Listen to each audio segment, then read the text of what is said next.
Make sure you guys hit the subscribe button if you guys are enjoying the content that we're throwing up. And make sure you guys hit the like button if you enjoy the video.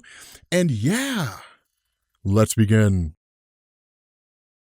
All right, what's going on, guys? This is Rob, and we are back with Jonathan Hickman's Avengers and New Avengers, but we're going to deviate here for a second. And what we're going to do is we're going to cover the last tidbit of Avengers World. I didn't really plan on it, and the reason why is some of you guys may recognize the name Avengers World, right? And that was the name of the first video that we did. And the reason why is because the first volume of Hickman's Avengers is called Avengers World. But what this did is it created a spin-off series that was largely written by Nick Spencer alongside Jonathan Hickman that focused on the whole idea of like the Avengers engine, right? So like having Avengers all across the world. It wasn't really my thing, but by the time we got to the end, it did provide some context. Now, this bit of a discussion is going to provide context to what we're talking about in relation to like the Cabal going awry and like just wiping out other worlds and taking like comfort in it, like enjoying the idea of what they're doing, and how Namor lost control. And then we'll jump back into the meat and potatoes of Hickman's Avengers and New Avengers. So what this does is it basically picks up with the Fantastic Four on Earth 47385383. But again, this is just alternate reality stuff, right? Like actually Gabriel, one of like a really long time fan, like that guy's cool. Every time I went to New York Comic-Con, we never happened to meet each other, and we need to.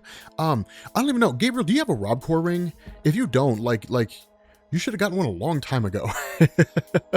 Yeah, hit me up on Twitter. Send me a DM on Twitter, and I'll send you a RobCore ring. But nonetheless, the part of the story that we saw in the last video, right, when like Thanos killed the X-Men, Gabriel, that was in an alternate reality, right? So when you see like Thanos, like from this point going forward, when you see Thanos and the Black Order like killing people on other worlds, that's alternate reality stuff, right? On that particular world, there weren't really any superheroes except for the X-Men. That seemed to be the case. So this takes place on an alternate reality as well, and this really seems to be a world where there is nobody but the Fantastic Four, right? It's really just these guys. And the Fantastic Four have like a great big huge army, that kind of a thing. But we basically pick up in the middle of the Fantastic Four's army going against the forces of the Black Order and getting totally overrun, right? I mean, it's not really even much of a fight. Like these guys are just overrun and completely obliterated. Now, one thing to understand here, guys, is that this is one of those things where the longer that Thanos and his Black Order and Namor are out there in the multiverse facing off against different worlds, the more capable they become, right? Because you start to notice certain patterns that when they go to any one particular Earth, they're only ever really going to face off against one of a handful of forces, right? Like some alternate reality version of the Avengers, some alternate reality version of the X-Men, or some alternate reality version of the Fantastic Four. And getting used to the Fantastic Four's powers, getting used to the abilities of the X-Men, getting used to having face off against the Avengers, after a while, it just kind of becomes rinse and repeat. And you know exactly how to plan your attacks in order to win. And that's why they've proved themselves in being so capable and taking out all these various forces. Because after a while, it's really just practice, right? It's just an exercise in efficiency and killing. And so this basically leads to Namor the Submariner, who's seemingly on this throne of the Fantastic Four, right? And he's basically killed Reed. Susan shows up there again. This alternate reality Susan shows up there and is surprised to see that Namor's there. But with this Namor arriving here, he almost kind of tells Susan that he's still as much in love with her as he ever was, and really more with the concept of Susan, right? With the idea of Susan Storm. And the reason why is he kind of hits at what Hickman did during Fantastic Four with Reed Richards, where it's like every universe that they travel to where they encounter a version of Susan, she's as headstrong as any other universal counterpart, right? Especially the main Marvel universe. When you look at her, she's one of these characters where she's headstrong, she's stubborn in a lot of ways, but she's got it together. And if there's any one chick you want in your corner, it's definitely her, right? She's got it where it counts. Her force fields can hold off celestial power, different things like that. She's by no means someone to scoff at. But where Namor kind of comforts her and says, hey, look, does the best he can to kind of ease her transition and helping her understand there's nothing you can do to save your world, and your world is going to be destroyed. Ultimately, she ends up being killed by Proxima Midnight. And Proxima Midnight's like, it's time to go. Like, we're here to kill a world. There's no time for sentimentality here, right? We came here to kill a world. She's dead. Let's destroy the world. Let's go, right? We're going to call it a day. And that's exactly what the Cabal do, right? They set off the antimatter bomb, they obliterate the world, and they basically leave. Now from here, it transitions over to a small little conversation between Namor the Submariner and Black Swan. And this, where you kind of have Namor who's sitting here sort of kind of recalling these memories of people who are like begging for their lives and different things like that. The reality is that what Namor signed on for is more than he can handle. And that's one of the cool things here. It really shows us that where Jonathan Hickman wrote Namor Submariner in such a way to where he's like, I will do what needs to be done if the rest of you Illuminati won't. And that's why he formed the Cabal. What it really shows is that Namor kind of bit off more than he could chew. That Namor thought he was ready to destroy worlds. He thought he was ready to do what needs to be done. But at the end of the day, the Black Swan was right when they first met her at the very beginning of Hickman's Avengers and New Avengers. It basically robs you you of what makes you who you are. It robs you of your heroism. It robs you of your humanity. It forces you to do things that you wouldn't do, and you end up losing yourself. And that's exactly what's happened with Namor. Slowly and steadily, he's been losing himself in this time that he spent with the Cabal. He's basically surrounded by regret. He's surrounded by sadness and misery by knowing that there are so many innocent lives out there that perished. And he tries to justify it by saying, like, I do what I do in the name of the greater good in order to save my universe, but it doesn't assuage his conscience. It doesn't help him accept the fact that billions and billions, and really even we're getting into the trillions at this point, of innocent people have perished at the hands of the Cabal that he created and has now lost control of. Now, in his conversation with the Black Swan, she tells him, I can see the chinks in your armor. I can see that you are basically showing weakness. You're regretting your choice to side with the Cabal. You're regretting your choice to make it. Like, you're regretting the decisions that you've made and doing what has to be done. But understand, there's no place here for sentimentality. There's no place here for weakness. Now, this is really important here because one of the things to understand is that at this point in the story, in Hickman's Avengers and New Avengers, there's a lot of things going on in the collapse of the multiverse that we still don't know, right? We don't know who the Ivory Kings are. We don't know who Raboom Alal is, right? The person that started the incursions in the first place. We don't know the origin of the Black Priest. We don't know that kind of stuff. We know the origin of the map makers, but that's basically it. There's a lot that we don't understand. And that was the whole message of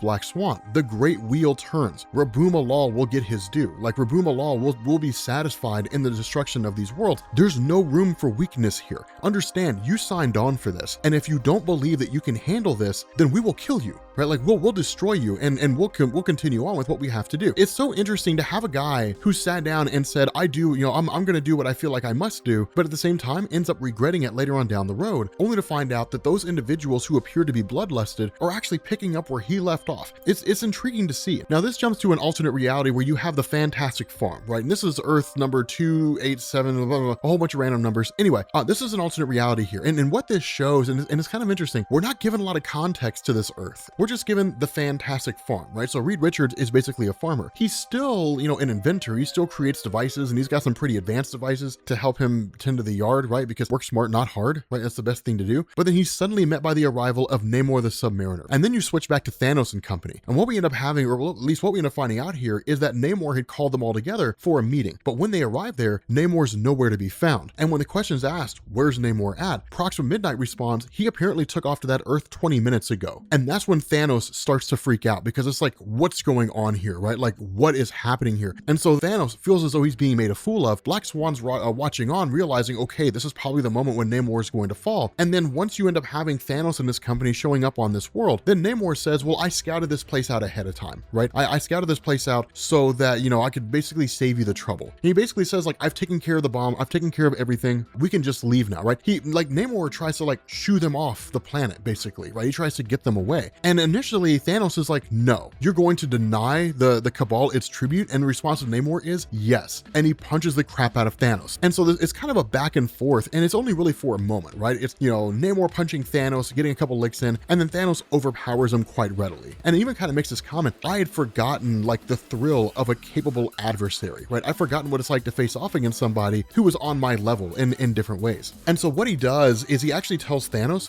what he did. And it's the coolest thing, right? Because he asks him, like, where's the bomb at, right? Like, give me the detonator. And the response of Namor is, I don't have the detonator. I don't have it on me. I understand the nature of Reed Richards, and I understand the nature of Susan Storm. I fought beside them on my world for years and years and years. And this alternate reality version of their characters are the exact same. They're the exact same kind of people as the people that we're used to. And so I know that if I go and talk to them and tell them what's going on, they'll listen to reason. And that's exactly what he did. He went and told Reed, here's what's going on. Here's the nature of the incursions. This is a bomb here that could destroy your world, and I'm asking you to destroy it because it would save my world. The question you have to ask is, are you willing to make that sacrifice? Are you willing to end your world for the purpose of saving another? And it's the ultimate notion, it's the ultimate idea of, like, self-sacrifice, right? And Reed Richards is the kind of guy, at least in this alternate reality version, that would seem to do it. Now, it seems to fly in the face of everything that we know, but then we kind of get a little bit of exposition here, right? Where Namor kind of expands on this and says, it's not just about this idea of sacrifice. Understand that if you don't do this, there is a fate worse than death that's coming for you. The Cabal will come here and they will destroy everything you know, and they won't do it quickly. They won't just annihilate you. They won't just kill Susan Storm or anything like that. They'll take their time. They'll make you suffer. They take enjoyment out of that. So I give you an option. Either you can detonate this bomb and die quickly, or you can keep it. You can hold on to it. You can wait for the Cabal, and you can die slowly. But ultimately, there's really no way for you to survive this particular incident. And so what ends up happening is you find out that this alternate reality version of Reed has the detonator. And that's when you have Namor laughing at Thanos and saying like, this is it. I knew it was going to end this way. And this alternate reality version of Reed pulls the trigger and detonates this antimatter bomb. And when it seems like Thanos and Namor and all of them are going to die, they're suddenly whisked away, right? They teleport back to the necropolis, back to their base of operations. And that's when Thanos tells Namor, understand, if you believe that you're leading this cabal anymore,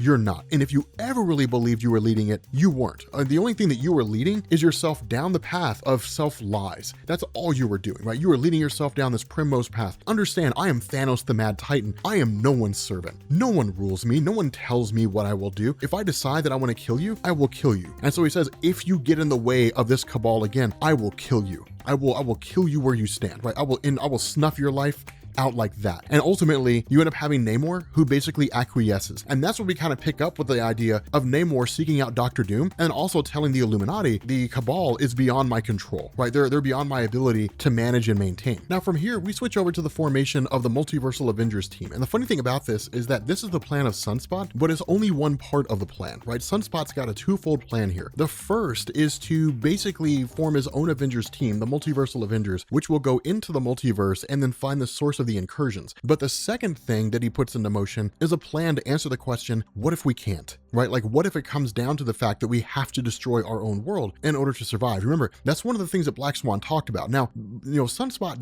has never really met Black Swan. He probably doesn't really know who she is, but it's one of these things where he's intelligent enough to have figured it out, right? Black Swan said early on in Jonathan Hickman's Avengers, the New Avengers, that's in some alternate reality Earths, that's what the superheroes did, right? Because the Earth was the incursion point. So if both Earths crash into each other, then it'll lead to the destruction of both universes, or either that or one of the Earths has to be destroyed for both universes to survive. What it led to is some superheroes destroying their own world, right? And evacuating as many people off their Earth as they could, and then taking up residence out in space until they could find a new home, and in the process, obliterating their own Earth, right? Basically, keeping their universe safe without any real home. Now, not everyone was saved, and it was actually Beast. It was Hank McCoy who came up with the idea on alternate reality Earths, right? It's kind of a crazy thing. But the Multiversal Avengers team is formed out of a couple different scenarios, right? And that's what AIM had been working on under the direction of Sunspot over the last 8 months, right? Before we picked up with the 8-month jump, Advanced Idea Mechanics was just exploring the source of the incursions. They were using their resources to explore the multiverse and find out why it was collapsing, why it was dying. Once Sunspot took over, then Sunspot had a more directive approach, and it was, let's create basically a kind of bridge, right? Let's create a teleportation device that can send our forces out into the multiverse into different locations and find out what's going on. And so you end up getting Nightmask, Starbrand, Hyperion, Thor, Abyss, and a whole bunch of Ex Nihilos, right? A whole bunch of Ex Nihili who are going out there. And the reason why the Ex Nihilos are involved here is that while they are basically life creators, at the end of the day, they exist to preserve life. And so if there is a force out there that's ending life, then by their own definition, they should fight it, defeat it, and then allow life to proliferate, right? So it's really the most pure version of their individual cause. But you end up having these guys basically walking through this portal, traveling forward for the purpose of exploring the multiverse and trying to find out what happens next. But here's an important thing. This is an exceedingly important conversation here, that when you end up having Sunspot having a conversation with Thor, the two of them start talking. It's one of these things where he tells Thor, like, sending them out there into the multiverse, that it feels wrong. And where Thor's like, why? Like, why does that feel wrong? And he says, because I'm staying here and I'm trying to find some way to keep our universe safe, right? Whether it means destroying our own world and trying to find some means of surviving out there in space as essentially refugees. I don't know, but I feel like I should be out there. Like, I feel I should be going with all of you guys and